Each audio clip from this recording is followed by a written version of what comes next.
जय श्री राम दोस्तों, आप देख रहे हैं YouTube चैनल ज्ञान स्टार प्लस। तो दोस्तों, आप सभी का हार्दिक स्वागत और अभिनंदन। देखिए दोस्तों, आज का कमेंट बहुत ही सुंदर है और कमेंट कुछ इस प्रकार से है कि मत रोए री लुगाई, मेरे खसम के झोला में धरिए तेरे खसम की दवाई। दोस्तों, ये यूजर करके किसी की आईडी आ रही है, जिस भाई ने डाला है वो खुद ही वीडियो देख लेंगे। तो दोस्तों, आज हम इस पहेली का उत्तर देने जा रहे हैं, लेकिन इससे पहले जो भाई हमारे चैनल पर नए हैं उन भाइयों से मेरा निवेदन है कि बे भाई हमारे चैनल को सब्सक्राइब जरूर कर दें। तो देखिए दोस्तों, ये कहां कहां लगेगी, किसने किससे कहा है कि इस प्रकार से होने वाला है। तो देखिए, ये बात कुछ उस समय की है।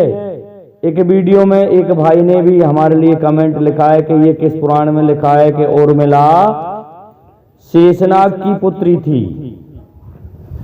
हाँ दोस्तों, उर्मिला शेषनाग की पुत्री नहीं थी, लेकिन देखिए शेषनाग की पुत्री है भी। एक बार, और ये जो पहेली है इसका उत्तर इस वीडियो के अंत में मिलेगा, कि एक बार भगवान भोलेनाथ एक ऐसे निर्जन वन में चले गए माँ पार्वती, माँ उमा के साथ में, कि वहां पर उन्होंने तपस्या की और माँ पार्वती ने देखा कि मैं कैलाश लौट जाती हूं, तो वो कैलाश में लौट गई। तो उसी समय एक घटना घटित होती है कि वे देखने लगते हैं कि पार्वती अभी यहीं बैठी है क्या। तो जैसे ही नेत्रों को खोला तो उनके नेत्रों से कुछ अग्नि निकली। उस अग्नि से दो कन्याएं बन गई, और एक कन्या का नाम उर्मिला और दूसरी का नाम दोस्तों सुलोचना था। अब सुलोचना और उर्मिला दोनों जवान अवस्था में थी। तो भगवान भोलेनाथ सोचने लगे कि यदि मैं इन कन्याओं को कैलाश ले जाऊंगा तो पार्वती मुझसे न जाने किस किस तरह के प्रश्न पूछेगी, इसलिए क्यों ना मैं इन मेरी दोनों पुत्रियों को शेषनाग के यहाँ रख देता हूं। तो शेषनाग के पास में लेकर के दोनों कन्याओं को भगवान शिव शंकर जाते हैं और वह कहते हैं कि शेषनाग जी, धरोहर के रूप में मेरी दो कन्याएं तुम्हें देके जा रहा हूं, और आज से तुम इनके पिता हो, और इसी तरह का वचन आपको निभाना है। इसलिए मुझे समय मिलेगा तब मैं इनको वापस ले जाऊंगा। ऐसा कहकर के भोलेनाथ दोनों कन्याओं को दे देते हैं शेषनाग को। अब शेषनाग पर पिता की जिम्मेदारी आ गई दोनों कन्याओं की। तो शेषनाग अब उनको पुत्रियों के समान रखने लगे, क्योंकि भगवान भोलेनाथ तो चराचर के स्वामी हैं, उनके आदेश का उल्लंघन कैसे हो सकता है। उसी समय रावण का पुत्र मेघनाथ सागर विहार करने के लिए एक दिन आ जाता है, और शेषनाग की वह कन्या सुलोचना सागर विहार के लिए बाहर निकल आती है, घूम रही होती है। तो सुंदर कन्या को देख करके गणनाद क्या करता है, उसे रथ में बैठा लेता है, जबरदस्ती अपहरण कर लेता है और अपहरण करके ले जाता है लंका में। वहां जाकर के कुल देवी के समक्ष अपने फेरे डलवा लेता है उस कन्या से, और वहां ठहर जाता है। इधर अब लक्ष्मण जी का अवतार हो चुका था।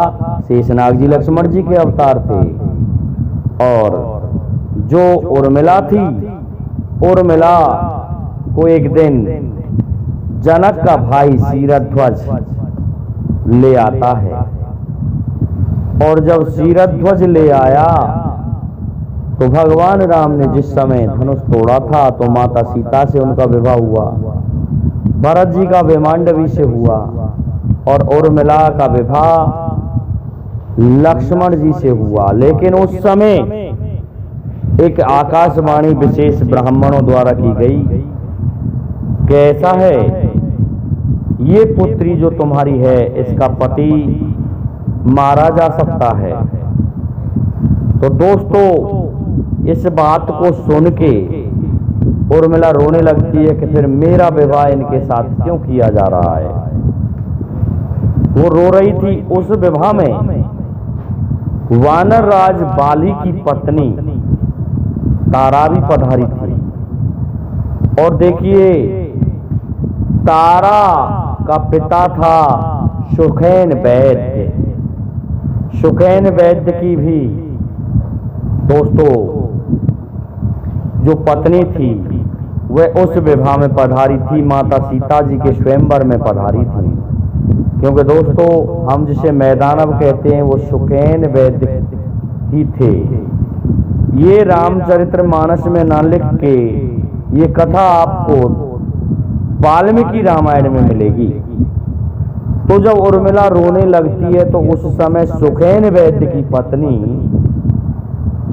उर्मिला से कहती है कि ऐसा है, तेरा पति नहीं मरेगा, और यदि मरेगा भी तो मेरा पति वैद्य है, उसके झोले में कोई ना कोई दवाई ऐसी रखी होगी जो निश्चित ही तुम्हारे पति के प्राणों को बचा देगी। तब जाकर के सुलोचना शांत हुई और सुलोचना को इस बात का पता भी लग गया था कि इनका तो यहाँ रहना संभव ही नहीं है। तो जब राम जी का वनवास हुआ तो लक्ष्मण जी भी चल दिए।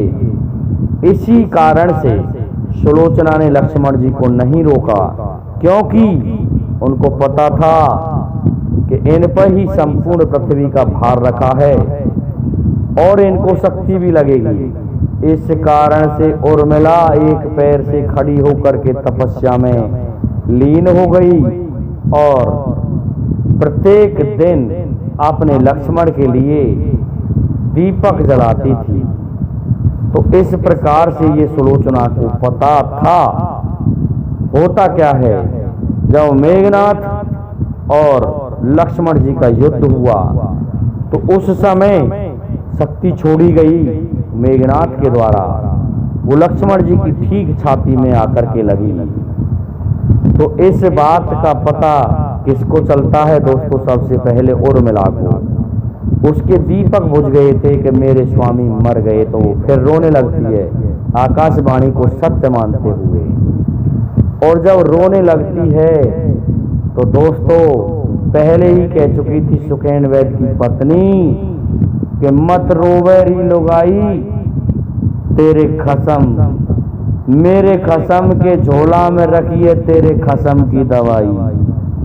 देखिए दोस्तों सुखैन वैद्य की पत्नी ने ही उस दवाई को वाल्मीकि रामायण के अनुसार हनुमान जी को संजीवनी लेने नहीं भेजा है। सुखैन वैद्य की पत्नी ने झोला में से उस बूटी को निकाल के कूट पीस छान के लक्ष्मण जी को पिलाया है। उसी में एक बात और आई है कि विभीषण की पत्नी ने, लेकिन दोस्तों विभीषण की पत्नी नहीं आ सकती थी, क्योंकि सुखैन वैद्य जो थे वो सुग्रीव के ससुर थे। हालांकि सुग्रीव की पत्नी रूमा थी, लेकिन रूमा का पिता सुखैन वैद्य नहीं बताया गया है, तारा का पिता बताया गया है, जबकि रूमा का पिता होना चाहिए था। इस तरह का ये लेख वाल्मीकि रामायण में मिलता है।